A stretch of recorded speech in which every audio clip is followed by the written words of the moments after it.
Serial Kumkum Bhagya में आ गया है बहुत ही धमाकेदार ट्विस्ट, जहां पर शिवांश और प्रार्थना अलग होकर भी एक होने वाले हैं और यहां पर मलिष्का के सारे अरमानों पर फिरने वाला है पानी। जी हां, आपको बता दें कि असल में होता कुछ ऐसा है कि यहां एलिमनी के लिए जब वापस आ जाती है प्रार्थना शिवांश के घर पर, तो वहां आने के बाद वो उससे आधी प्रॉपर्टी मांगती है, जिसकी वजह से अब शिवांश तो देने के लिए हामी नहीं भर पाता, क्योंकि उसे ऑलरेडी अपने पापा का प्रोजेक्ट पूरा करना है और कई सारी चीजें हैं जिनकी वजह से वो उलझा हुआ है यहाँ पर। अब इसके बाद वो रूम में जाकर खुश हो जाता है कि फाइनली चलो प्रार्थना किसी भी रीजन से सही यहाँ तो रहेगी।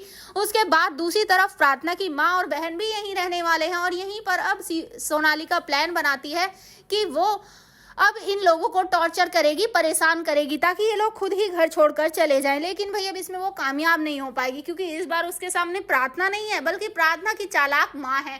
तो वहीं पर अब जो सोनालिका होती है, वो जो अपने मॉम डैड को एयरपोर्ट छोड़कर घर आती है, तो वो बुआ माँ पर बहुत चिल्लाती है और कहती है कि आपको क्या जरूरत थी मेरे घर वालों के सामने ये कहने की कि वो प्रार्थना किसी पुजारी की बेटी है और वो वेडिंग प्लानर है।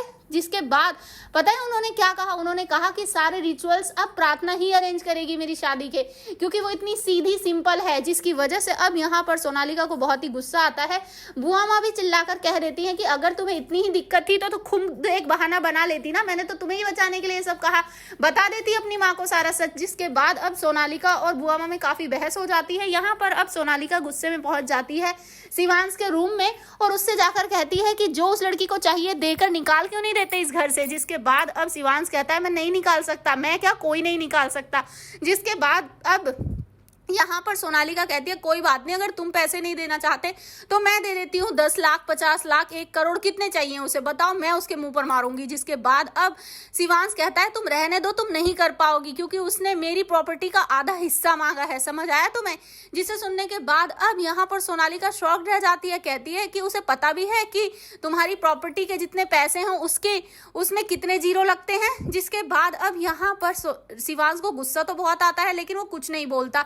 तो भाई आने वाले एपिसोड काफी धमाकेदार होने वाले हैं, जहां पर अब प्रार्थना और शिवांश दोनों एक साथ रहेंगे और एक दूसरे के काफी करीब भी आते नजर आएंगे। लेकिन इससे अब सोनालिका का हाल क्या होगा ये देखने लायक होने वाला है। तो भाई आप कितने एक्साइटेड आर ट्विस्ट के हमें जरूर बताएं। ऐसे ही खबरों से जुड़े रहने के लिए आप हमारे चैनल को जरूर सब्सक्राइब कर लें।